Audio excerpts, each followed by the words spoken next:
All rise, veuillez-vous lever. Ayan na. Oh! Uyun! The International Patay ka Criminal na, Court Digong! Patay ka na! Ano ka? Criminal International. Oh. Patay na ba? Asa na ba? Patay na ba? Asa na? Please be seated. Veuillez vous asseoir. Asa si Digong? Patay na ba? Aray ko.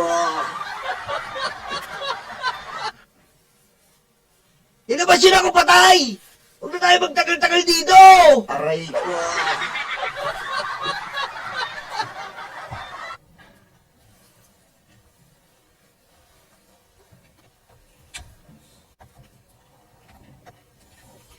Bonjour à tous. Good morning to all. I would like to welcome all those inside and outside of this courtroom. Madam Courtroom Officer, could you please call the case? Good morning, Madam President, Your Honors. Situation in the Republic of the Philippines in the case of the prosecutor versus Rodrigo Roa Duterte.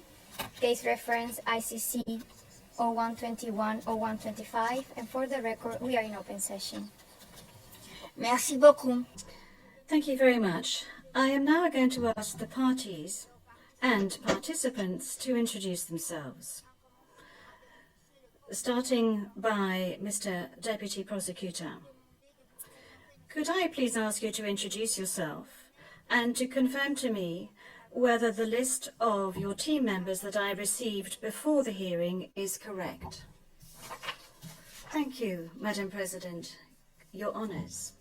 The Office of the Prosecutor is represented today by myself, I'm Nyai, Deputy Prosecutor. By my side, I have James Mirity, Case Manager. I have Mr. Julian Nichols, Senior Trial Lawyer. And behind us, we have Mr. Edward Jeremy, Trial Lawyer, Madam Robin Croft, Trial Lawyer, Madam Maria Berdenikova, Trial Lawyer, and lastly, Hannah Allen, Associate Trial Lawyer. These are the individuals comprising our team today, and I thank you. Thank you very much, Mr. Deputy Prosecutor. Now, before moving on to the defence, I note that Mr. Duterte is not present in the courtroom today. Hoy! Hoy! Ba't tumatakas ka? Hayop ka! Putek! Duwag! Wala kang puso, hayop ka! Putek, diwag pala to eh! To be present at the confirmation of charges hearing.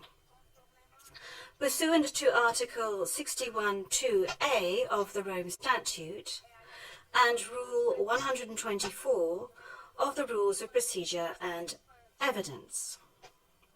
In this decision, number 387, the Chamber concluded that the conditions contained in the provisions were fulfilled, namely that Mr. Duterte has the right and knows he has the right to be present at the confirmation of charges hearing, and knows the consequences of waiving this right.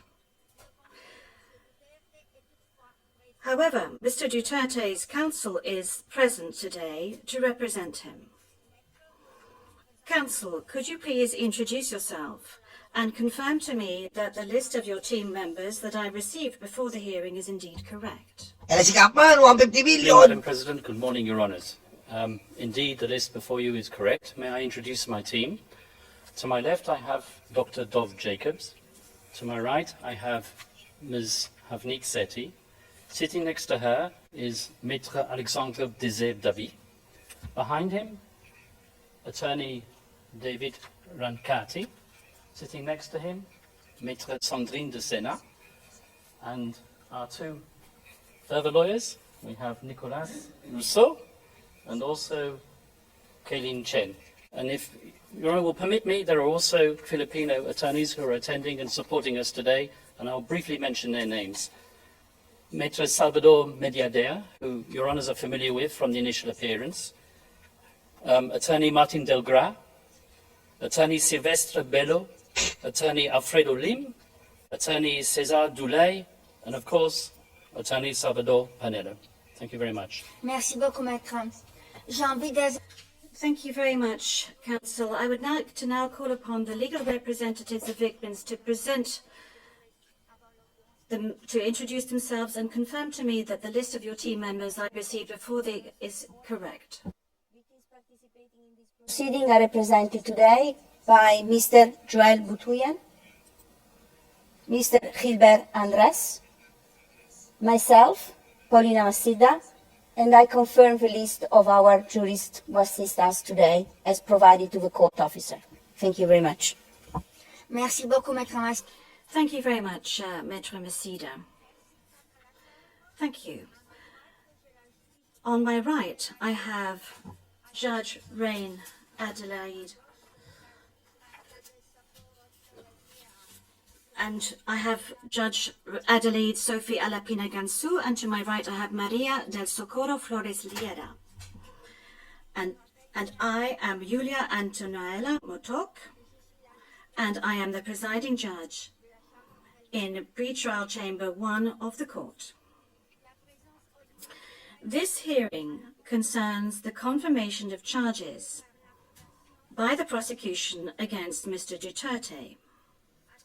At this stage of pretrial proceedings, Tago lang natin, baka i-copyright tayo ni ICC.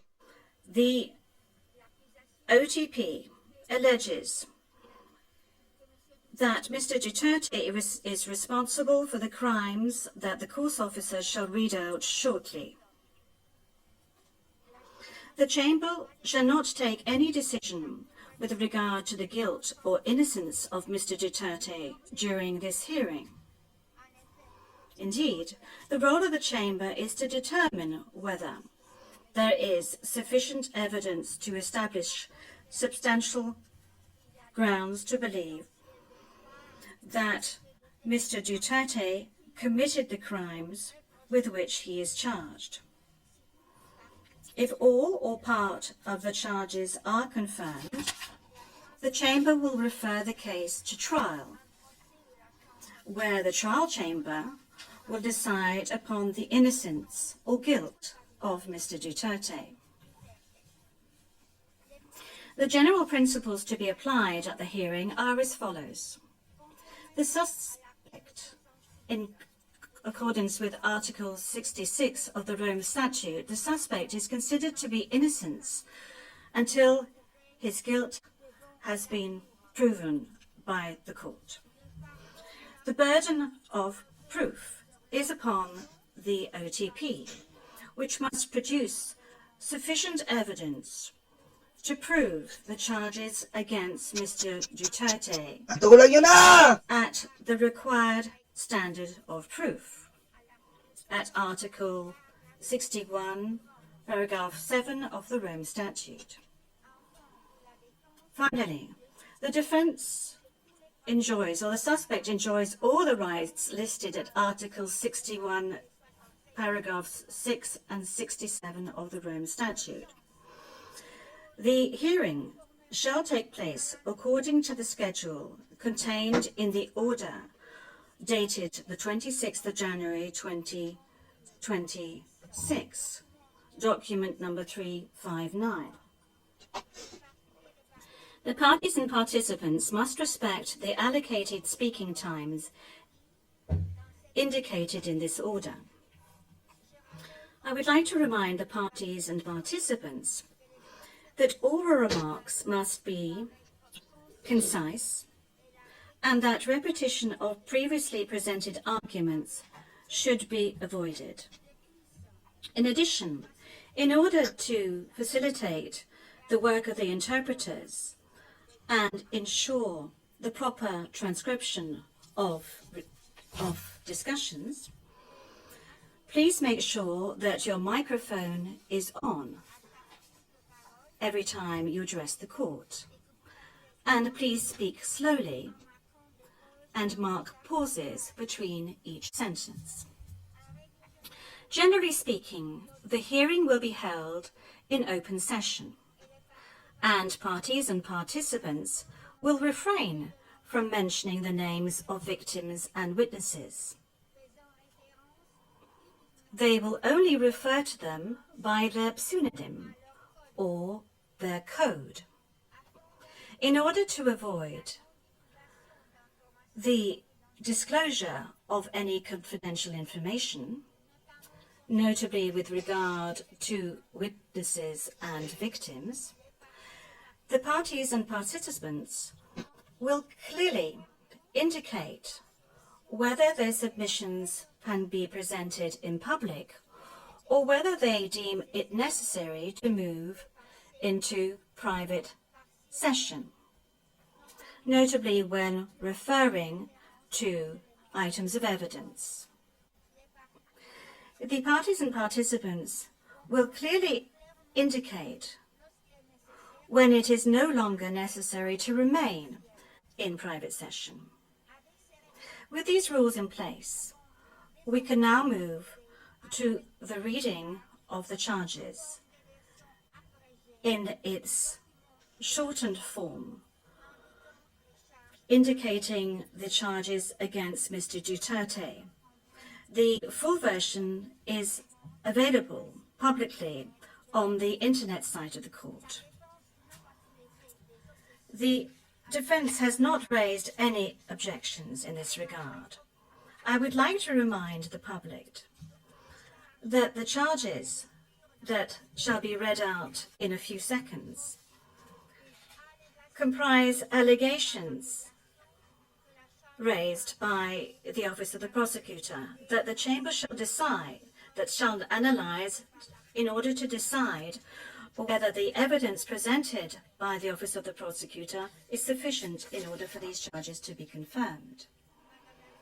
Madam Courtroom Officer, would you please read the charges?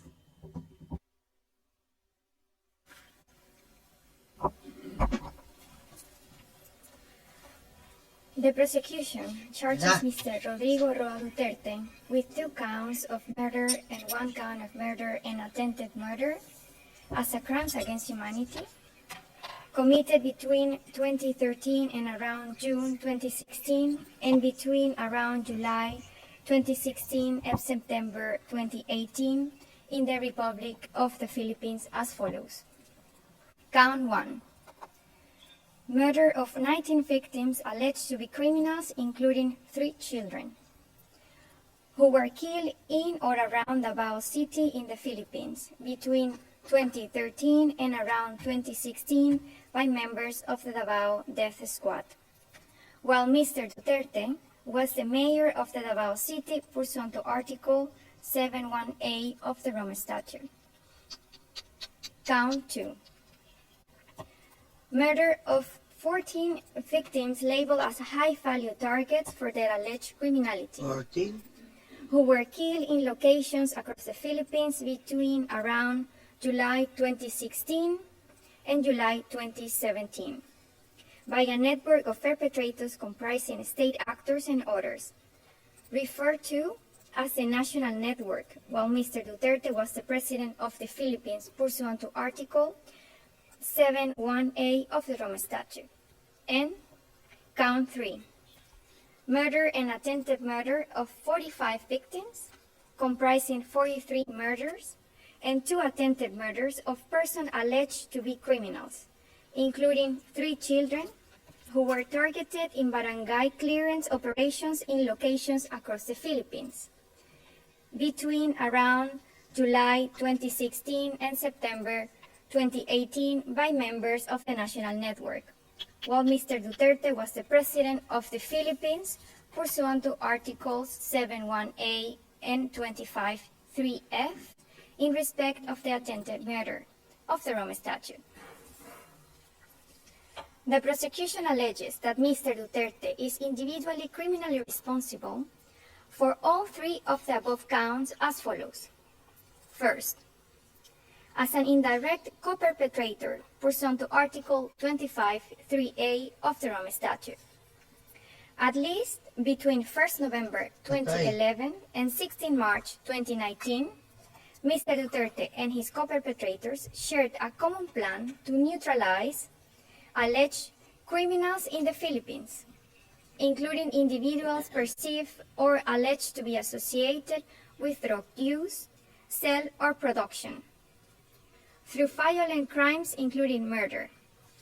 Mr. Duterte and his co-perpetrators implemented this common plan through the hierarchically organized structures of the Davao City Police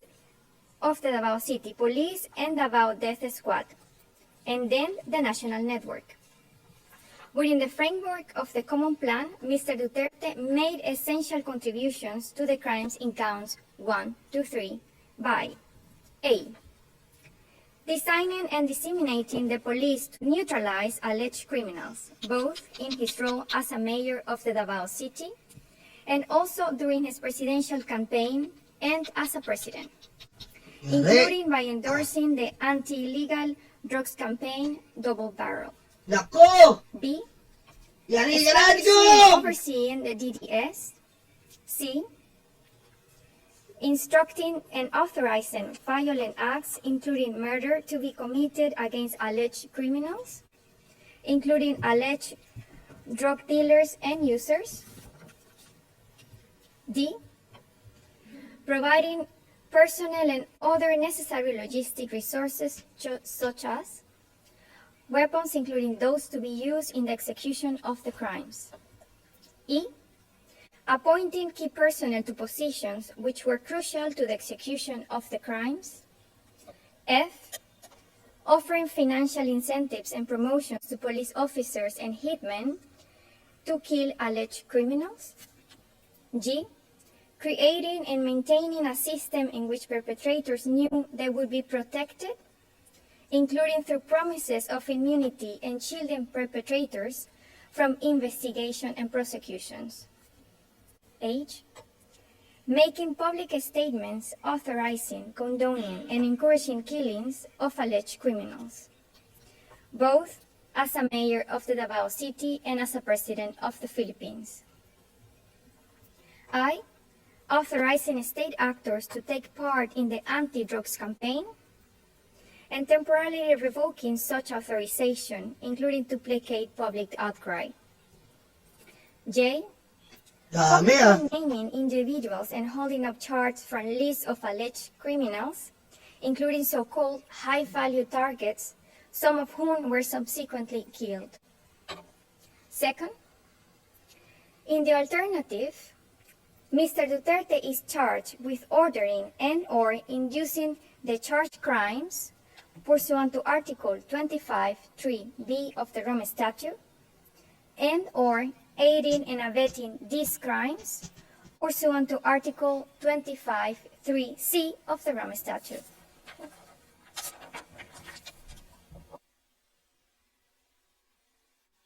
Daming kaso ni Merci, Digong. Madame la Greffière. Daming kaso ni Digong. Kaya may puta, di kita may di puta. Under Rule 122, Paragraph 3 of the Rules of Procedure and Evidence, the Chamber notes that the defense submitted a number of written observations, and the last of which was on the 16th of February 2026, to which the OTP and the legal representatives of victims responded, respectively, on the 17th and the 18th of February 2026. On the 20th of February 2026, the Chamber dismissed, in its public decision, the defence's objections. In specifying that the defense and the Office of the Prosecutor are not permitted to reiterate the same arguments already presented in the filings mentioned, that they filed to date in this case, I will now ask if the parties wish to make any oral submissions on this point before moving to the opening statements. Mr. Deputy Prosecutor? Yeah. Mr. Nyang, we do not Hey, have Prosecutor. any submissions to make. Buti kakulay ko yung prosecutor ah. Uncle, ikaw ba yan? Kakulay kita, uncle ah. Aray ko ah. O, kapan, ano na? Kaufman.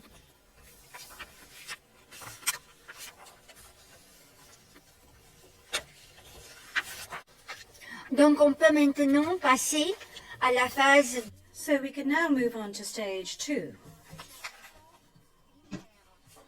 Namely, the opening statements. And I hand over to the Office of the Prosecutor. Yeah. Mr. Deputy Prosecutor, please. Madam Okay. President, Go.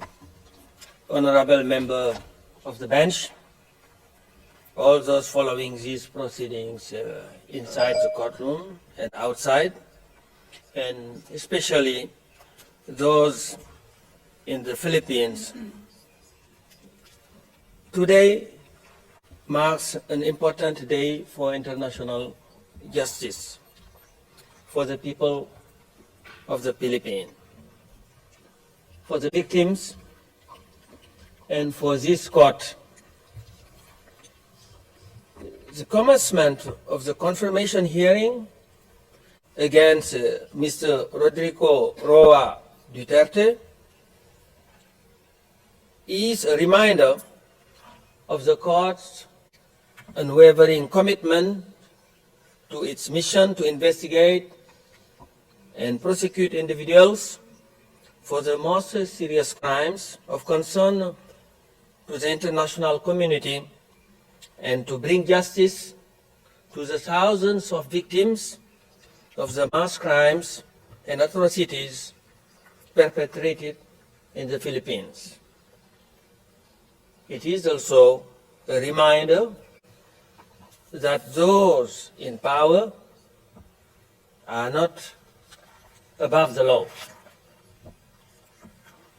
Your Honors, over the course of the next 20 minutes or so, I will provide an overview of the evidence in this case that demonstrates that Mr. Duterte is responsible for the charged crimes. And my team will then develop aspects of this evidence in more details. This case before you today, it is before you today because there are substantial ground to believe that Mr. Duterte is criminally responsible for those 3 counts of murder just spelled out and attempted murder as crimes against humanity. Yari. These charged crimes were committed during the time within the court jurisdiction, which is between the 1st of November 2011 and 16th of March 2019. At first, they were committed in and around Davao City, Davao where City. Mr. Duterte was a mayor, and then expanded across the rest of the Philippines when he became president. Mr. Duterte is charged with 49 incidents of murder and attempted murder of 78 victims, including children.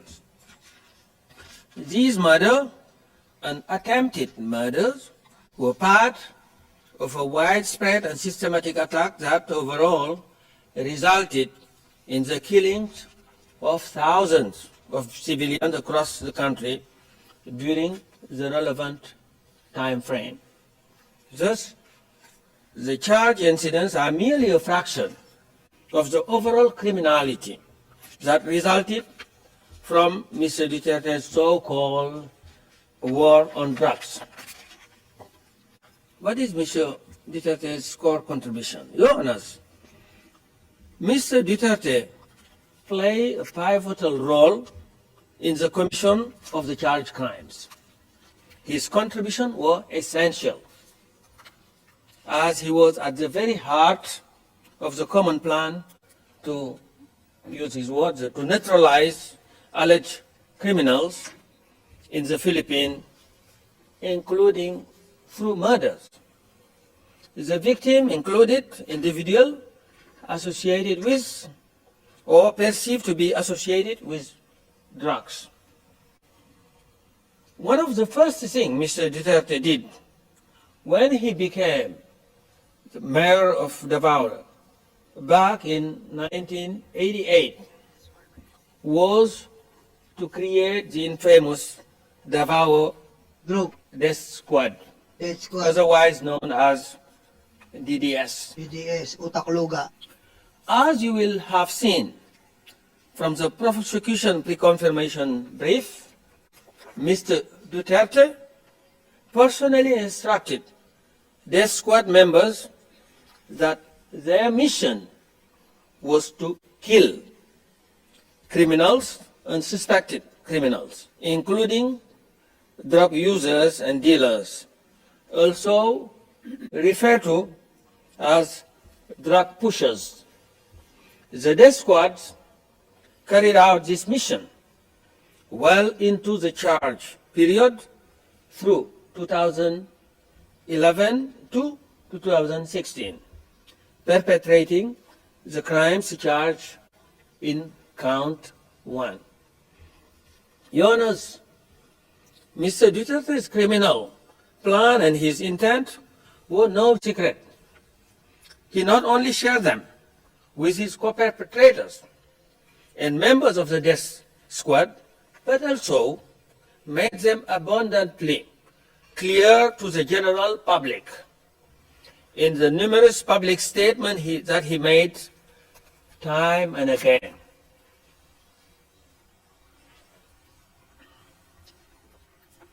During his presidential campaign, Mr. Duterte explicitly vowed to implement the common plan to neutralize alleged criminal nationwide if elected.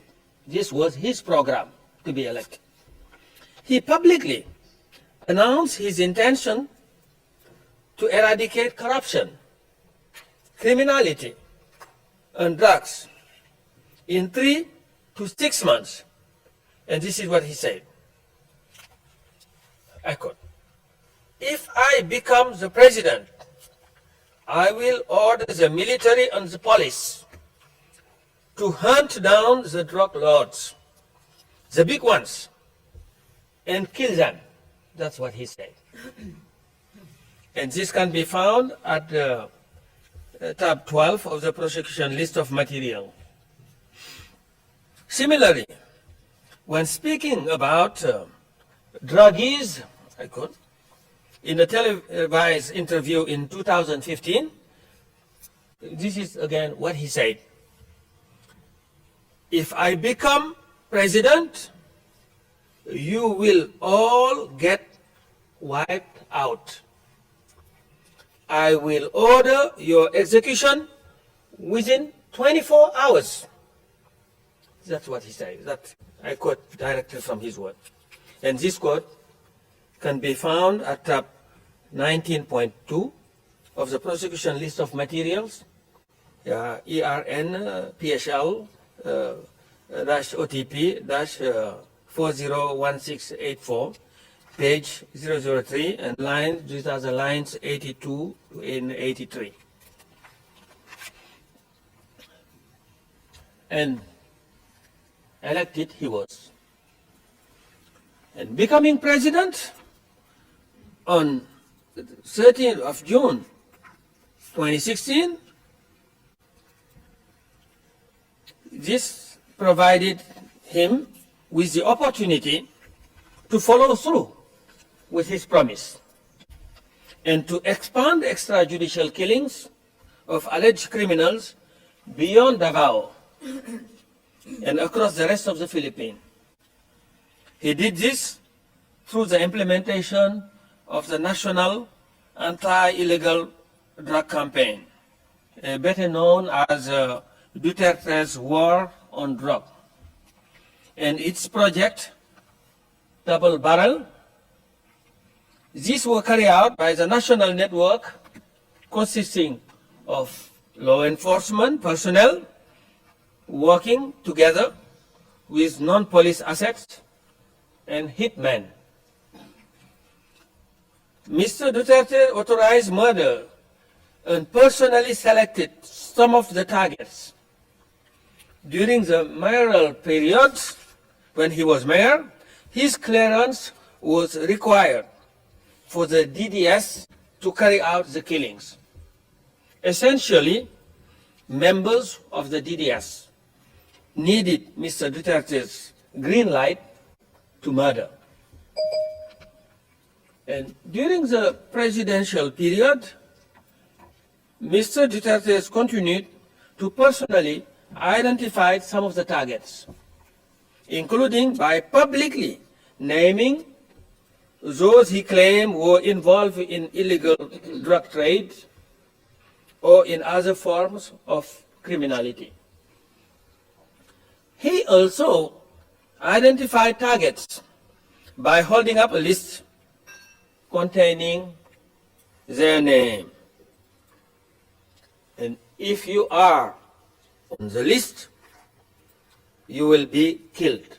And this was a word of one prosecution witness. And this evidence can be found at tab 54 of the prosecution list of materials, ERN PHL OTP 00015 page 0009, and the relevant lines are 260 to 261. Mr. Duterte provided moral and financial support to the direct perpetrators as well. In a 12 December 2016 speech, Mr. Duterte admitted that he used to ride around Davao on a motorcycle looking for trouble, so he could kill. And he said, and this again his own word I'm quoting here, in Davao, I used to do it personally, just to show the guy that if I can do it, why can't you? And these are his own words. And this quote can be found at tab 16.1 of the prosecution list of material, ERN PHL OTP 0001547 at 0002 lines 7 and 8. And the evidence show that Mr. Duterte's Davao City Mayor office provided some member of the DDS with a regular salary. Financial rewards were also given to direct perpetrators in the form of cash per head of killing. And at a press conference in 2013, Mr. Duterte stated that shoot to kill orders and reward are, and I quote him, are legitimate tools of government to fight lawlessness. This is his own word. And if he surrendered to me or his carcass dead, then I double the price. And again, yeah, and that was what he boasted. This quote can be found at tab 17.2 of the prosecution list of materials, PHL OTP 000094932 at 0002, and the relevant lines are lines 7 to 11. Deaths of drug personalities killed in anti-drug operation were endorsed by Mr. Duterte's administration and listed as official accomplishment in public reporting. Your Honors, as you will have confirmation brief, Mr. Duterte also provided the direct perpetrators with weapons, ammunition, and logistical support to facilitate the commission of the charged crime. and he also had control, wide control over those crimes. And let me now turn specifically to that control. As mayor of Davao and later as president of the Philippines, Mr. Duterte wielded ultimate influence and authority over the physical perpetrators of the crimes. As mayor, Mr. Duterte was chief executive of the Davao city government, with responsibility for exercising general supervision and control over all its activities. He had formal operational supervision and control over National Police Unit in Davao. As creator and head of the DDS, he also had de facto control over the death squad's members. When Mr. Duterte became president on the 30th of June 2016, he sat at the very apex of the political power structure in the Philippines. He became the head of state, head of government, and commander-in-chief of all armed forces of the Philippines. He also became the leader of the country's police forces. This level of authority allowed him to wield de jure and de facto control over those implementing the common plan nationwide. Mr. Duterte's control over the crime is also apparent from his ability to interrupt their commission when he so chooses. And as outlined in our reconfirmation brief, he successfully suspended police anti-illegal drug operation on 2 occasions following public outcries in response to particularly notorious killings. On both occasions, the number of reported killings dropped significantly during the suspension, showcasing his control. So when he asks people to act, they act. When he asks them to refrain, they do so. So they oblige. So Mr. Duterte was well aware of the authority he had over the perpetrators. In a speech given to the National Bureau of Investigation in November 2016, he expressly acknowledged his position of power. And this is what he said. To the military, I am commander-in-chief. On the civilian side, I am the chief executive of the government. And when talking about the police, this is what he said. They are my subordinate, and I am ultimately responsible for their deeds.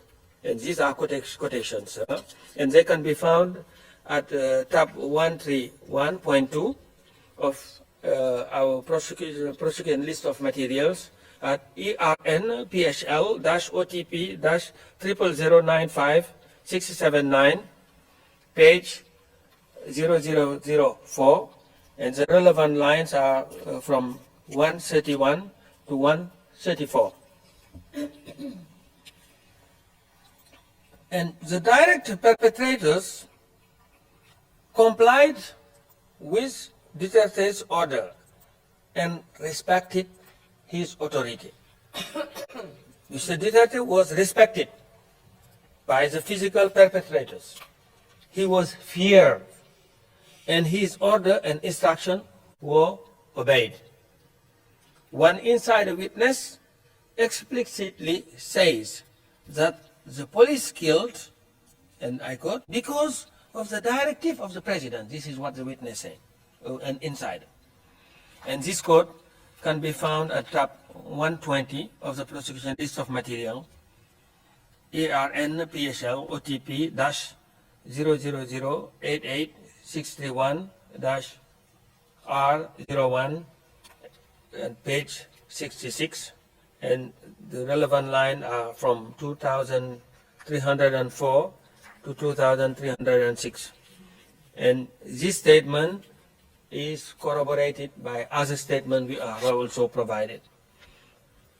And some direct perpetrator complied because of their blind loyalty to Mr. Duterte. Some did it out of fear, and others were encouraged to comply by promises of money and rewards. For some, killings reached the level of a perverse form of competition, with effort to attain killing quotas, which in turn would lead to promotions and rewards. Others felt there was no other choice but to comply, with one insider explaining that it was simply not possible to not obey Mr. Duterte's command. And this is also from an insider witness. And this evidence can be found at tab 51 of the prosecution list of materials, ERN PSL-OTP-0015403 at page 0008 to 0009, and the relevant line here is from 240 to 245. Direct perpetrators were further emboldened to commit crime by Mr. Duterte's repeated promises of immunity. In various public statements, Mr. Duterte vowed to protect the police involved in killing. And this is what he said again. For as long as there is a power to pardon in the Constitution, that's my weapon against crime. If you massacre 100 and there are 100 of you, then you will all be pardoned. Restored to full political and civil rights, plus a promotion to good. It's like that, especially the high profile. And this quote can be found at tab 130.2 of the prosecution list of materials at ERN PSL-OTP and 50336 at page 0010. Such statements reassure the physical perpetrators.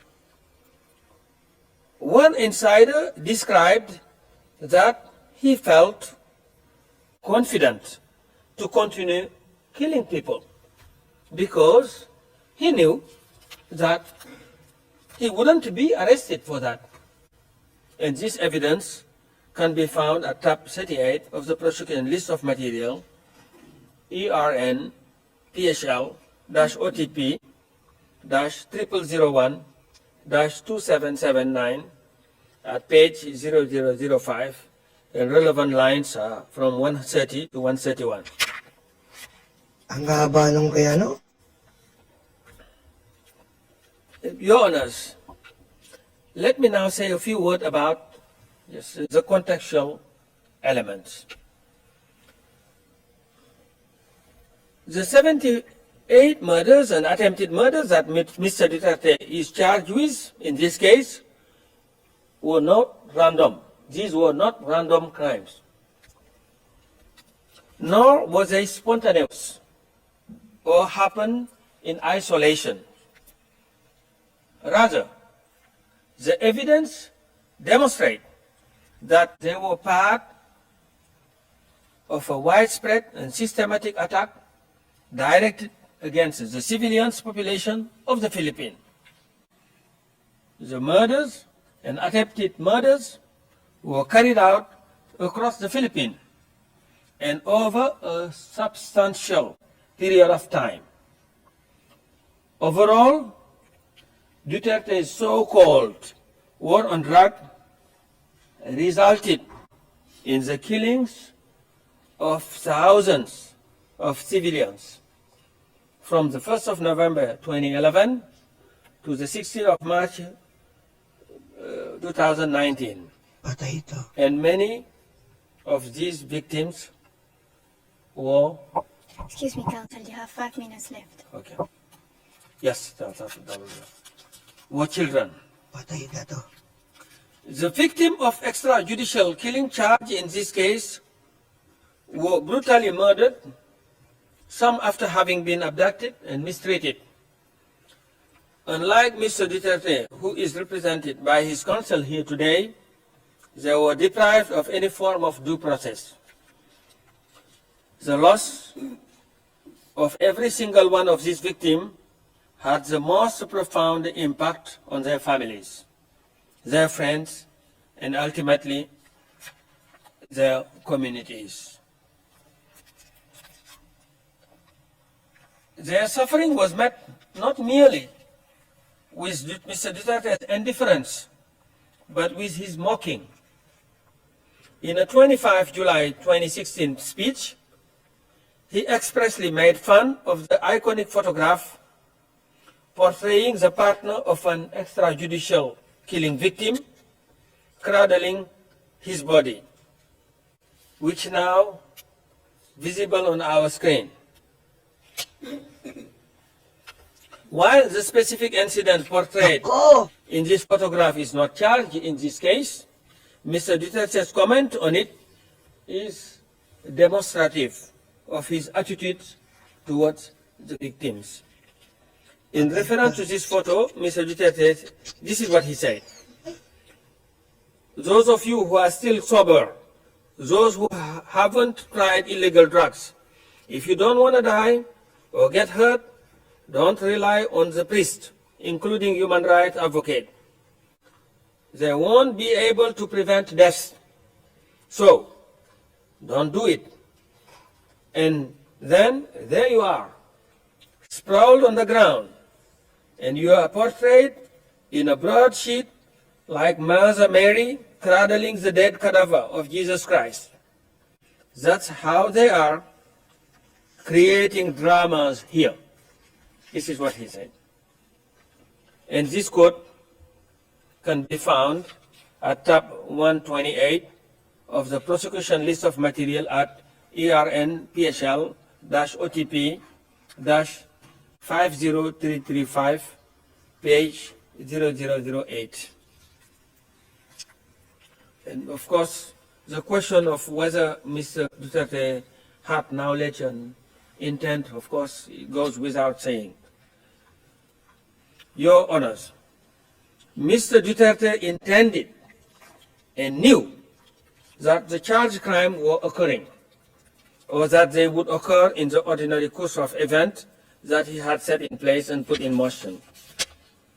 His intent and knowledge are shown by the multiple statements he made throughout his mayoral and presidential tenure, promising to reduce crimes by killing alleged criminals, promoting the common plan, and urging police and even members of the public to kill alleged criminals. As detailed in the prosecution pre-confirmation brief, and as Your Honor will hear in the course of my team's presentation, Mr. Duterte also made statements directly acknowledging allegation of extrajudicial killings by his subordinates and issued written order showing he knew about the crimes they committed. Your Honors, the prosecution relies on significant and varied sources of evidence to demonstrate that substantial ground exists to believe that Mr. Duterte is criminally responsible for the crimes. This evidence includes multiple witness statements, including insider witnesses. It includes many speeches of Mr. Duterte himself, as well as the statement of his co-perpetrators. It also includes orders and other documents signed by himself. The prosecution further relies on official government documents, including material from the Philippine National Police. It relies on drug watch lists on audio and video material, as well as on forensic and financial evidence. Your Honors, during the prosecution's subsequent presentation, my colleague will elaborate on some of these core evidence in more detail. Mr. Nichols will give a presentation on Mr. Duterte's background, followed by an overview of the evidence demonstrating his responsibility for the crime charged in count 1. This will be followed by the presentation of Mr. Jeremy behind me, who will speak about the evidence demonstrating Mr. Duterte's responsibility as President for the crime charged in count 2 entry. And Ms. Croft, on my left, will then elaborate on the contextual element of crime against humanity and the mode of liability through which Mr. Duterte is responsible for the crimes alleged in this case. And to conclude, Madam President, Your Honor, while this court cannot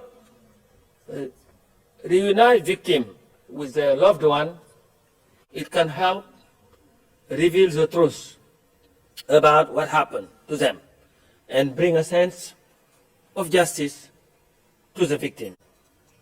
The charge before you today are serious, and the evidence submitted require their confirmation. And Mr. Duterte must be held to account, and this case should be confirmed for trial. I thank you very much. Naku, umiiyak na isang judge, tangina ka Digong, tapos ka na. Umiiyak na isang judge, tangina ka, tapos ka ngayon. Now we are slightly in advance on our schedule. I will now hand over to the legal representative of victims for her opening statements until 11. And after that, nakakilabot, no? Please proceed, ma'am. Na, umiiyak isang judge, tangina ka Digong, tapos ka na, alikabok ka ngayon. Ayop ka.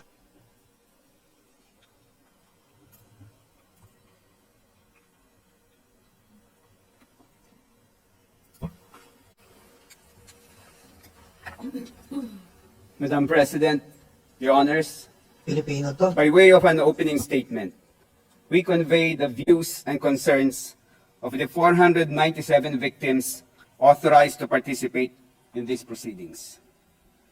At the outset, Your Honors, we communicate the very deep disappointment of the victims at the decision allowing Rodrigo Duterte not to be present in this stage of confirmation of charges. The sight of Mr. Duterte being read and being confronted with the grave and horrible charges against him would have constituted a vital component of justice for the victims. This case symbolically represents the last boat that the victims can board to go on a journey in search of justice for their loved ones who were brutally killed upon the orders of Mr. Duterte. If this chamber prevents the boat from sailing by not confirming the charges, the victims will forever be moored in an island where the nights are filled with the screams and cries of their massacred loved ones. There is absolutely no other recourse for the victims. No less than former Philippine Justice Secretary Crispin Remulla admitted just a few months ago that the door to domestic justice is permanently closed for victims of the Duterte extrajudicial killings. Remulla declared, and we quote, "It is difficult to prove the case here and build up the case because those who need to speak are involved in the crime. There's nothing, not even a police report. You don't have a scene of the crime, you don't have ballistics, you don't have DNA." Remulla further declared, and I quote, "Everything that could be erased was erased so that the cases would not push through. That is why this has reached the ICC." Under the Philippine justice system, Your Honors, no criminal case can reach the courts unless they are initiated and filed by the Department of Justice or the Office of the Ombudsman. From Justice Secretary, Remulla has been appointed as ombudsman. So the two gatekeepers of justice are successively occupied by a ranking official who has declared that there is absolutely no hope for domestic justice for the victims. If the charges are not confirmed in this case, one of the gravest concerns of the victims is that Mr. Duterte will return to the Philippines as a conquering hero. He will resume preaching his gospel of impunity. In fact, if Mr. Duterte could threaten to slap the judges of this court, which he did while he was president, this chamber should imagine the kind of terror-filled threats and the violent actions that can easily be used against the victims if the suspect walks free from this court. If the charges are not confirmed, it is a very serious concern of the victims that Mr. Duterte will be portrayed in history by his multitude of followers as the leader who vanquished the ICC and who cleansed his country of 30,000 rapists, murderers, and dangerous criminals, which were the scornful words he sweepingly used against all those who were killed in his murderous spree. Your Honors, Mr. Duterte has been in detention here in The Hague for almost a year now, but there has been no peace and rest for the victims. From the time their loved ones were killed and continuously up to this time, they lived in constant fear for their lives. The arrest and detention of Mr. Duterte has not stopped impunity in the Philippines. The virus of impunity that he spread all over the country has become a cancer that has metastasized, infecting millions of Filipinos. Mr. Duterte has created clones of himself.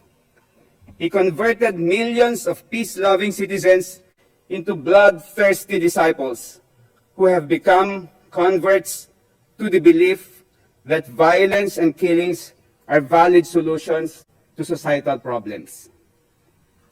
The killings masterminded by Mr. Duterte continue to have consequences for the victims even to this day because of his clones. These mini Dutertes harass, threaten, or commit outright violence against the victims and their families. As shown by the number of victims participating in this proceeding so far, many still fear to come out and tell their stories of how their lives became a living hell as a result of Mr. Duterte's crimes, and because they are constantly terrified of being targeted with violence by Duterte fanatics. Many victims have been hesitant to participate in this ICC case because they live in communities that thrive with Duterte clones. They see the halls of power of their country teeming with Duterte disciples. They see and hear senators, congresspersons, mayors, governors, and powerful public figures who are mini Dutertes. The daughter of Mr. Duterte is the vice president, and she has just recently declared that she is running for president in 2028. One Duterte son is a congressman. Another is the Davao City mayor, and his grandchildren occupy positions of power. The plague of impunity has spread not only among Filipinos in the Philippines, but even among expatriate Filipinos in faraway lands like here in The Hague. When we reported to the victims that we, their external legal representatives, feel like fugitives. Apologies, Counsel, it's 11 o'clock.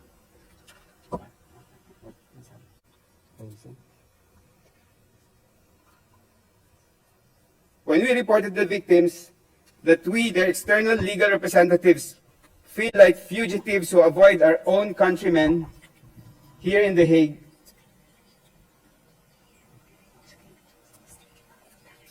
Merci beaucoup. Thank you very much, Council. We will now take a half-hour break as provided for in the schedule, and you shall resume your remarks at 11:30. These are the rules that are set in the schedule, which was set in paragraph 18 of the decision.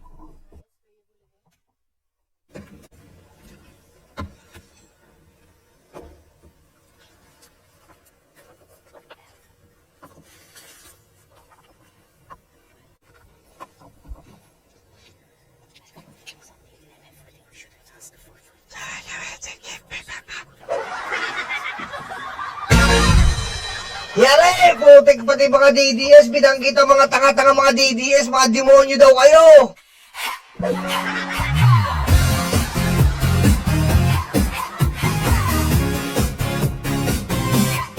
Mura ng mura, putang ina. Pati Diyos, tinakunya. Nakakulong nga ang satanas, ang may ugaling balasubas.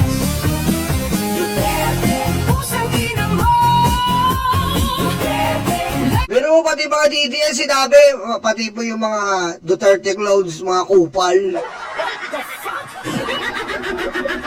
Putik ko, ano ko ngayon, ngayop ka.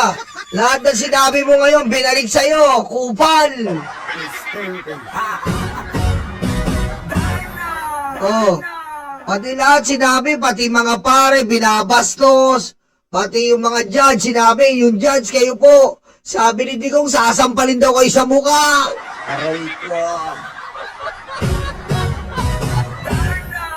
Putek, ano didepensa mo yun? Oh, pati yung yung tinawanan niya na tinawanan niya yung namatay yung anak, yung yakap-yakap. Tinawanan niya pa yon. Oh. Anong sabi niya doon? Anong sabi niya? Marami pang magiging ganyan kapag nagano kayo. Oh, ngayon, yan, patay. Ginamit sa kanya. Aray ko.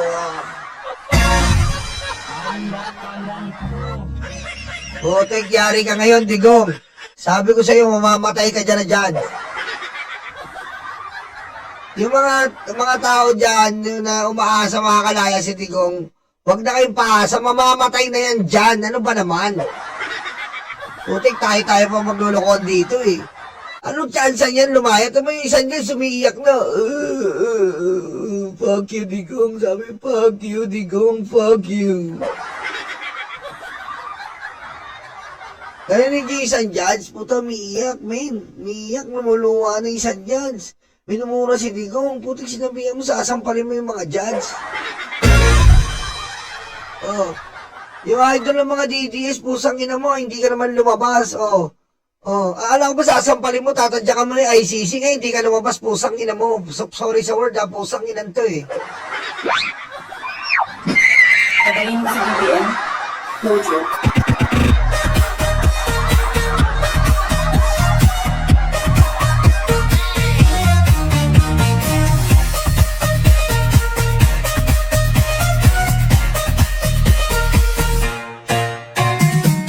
Pasensya na po ha, pasensya na po kayo ha.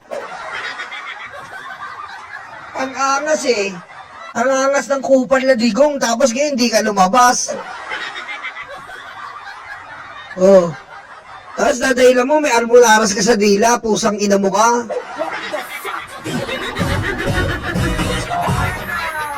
Oh. Ba't di ka lumabas ngayon? Nakala mo matapang yung pusang inang hero nyo, may almularas sa dila ngayon. Kupal! Aray ko. Oh. Hindi ka lumabas ngayon. Tangina mo eh. Nung naraan, may habang-yabang ka, nasa laya ko, nandiyan ka, kukupal-kupal ka ngayon. Tangina mo ka. Aray ko.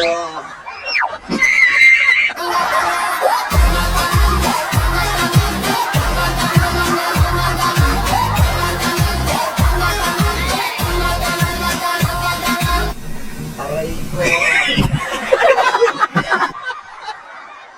Oh. Hindi ka makalabas ngayon. Nagka-almoranas ka sa bibig. Kundi ka naman tamul-lumul. Aray ko. Oh. Wala na mga DDS. Yan ang mabubulok yung kupal ng tatay nyo. Mga ayop kayo.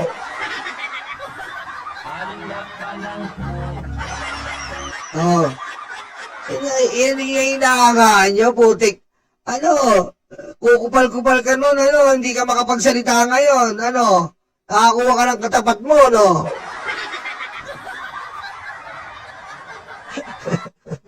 Kuha ka ng katapat mo. Ano, natanya ka yung ICC? Hindi ka magpakita, hayop ka? Aray ko. Hindi ka makaparap, sa tanya ka mo ICC, hayop ka, oh. Inang-ina, nagkaroon ng, alam ko yung almorana sa puwet eh.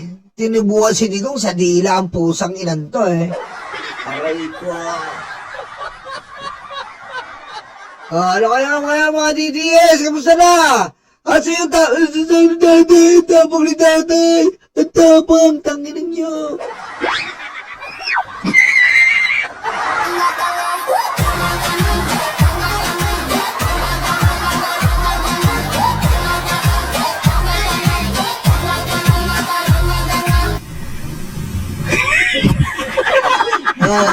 Yung mga ama talaga matapang, hindi umaatras. Pag nasa katotohanan ka, hindi umaatras. Tandaan nyo po, dapat nandyan siya. Nandyan po siya dapat. Bakit? Confirmation of charges niya yan. Kailangan ipakita niya na hindi totoo yung binibintang sa kanya. Kailangan panindigan niya na hindi totoo yung ginawa niya. Kailangan panindigan niya, hindi yung inaasa niya sa abogado. Bakit siya nang tatago? Nahihiya siya sa kakupalan niya, katarantaduhan niya.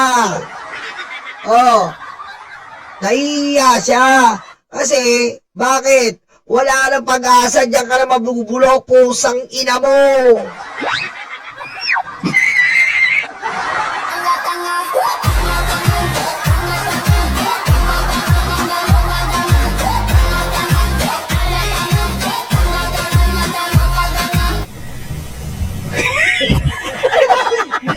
Hindi ka makakaranas ng uod tsaka bulate, susunugin ka, hayop ka. Diyan ka na susunugin, hayop ka. Pag sinunog ka dito, pag uwi ng garapon mo, babasagin namin, kupal. Aray ko. Stupid. Kala mo, pag inuwi yung garapon mo, maipag-agawan kami sa airport para mabasag namin yung hayop ka. Kailangan walang matirang alaala mo. Walang matirang alaala mo dahil demonyo ka. Aray ko. Hina ka. Walang dapat maalala sa'yo dahil pag naalala ka, puro ka demonyo ha, puro ka krimen, puro ka droga, puro ka finger, puro ka kantot.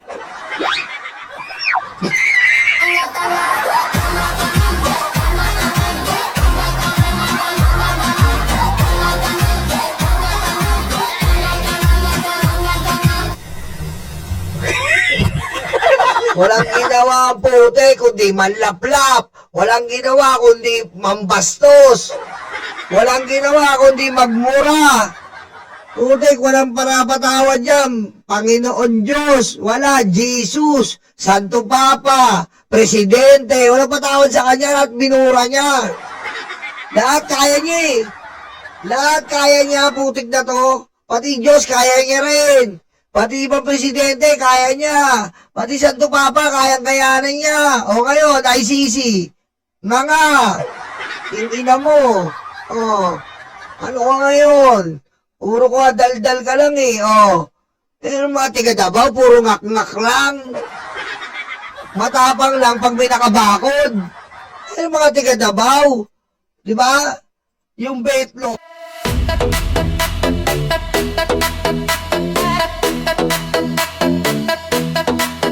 Takot na ang mga aso, dumarating ang mga kaso. Sila ay sinusundo na, dadalhin sa tatay nila. Aray waranto, takbo na bato, takbo na bato, takbo na bato. Aray waranto, bakit na bongo, bakit na bongo, bakit na bongo. Aray waranto, takbo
utak luga, de, stanga tanga, de, utak luga, de, stanga tanga, de, utak luga, de, stanga tanga, de, utak luga, de, stanga tanga.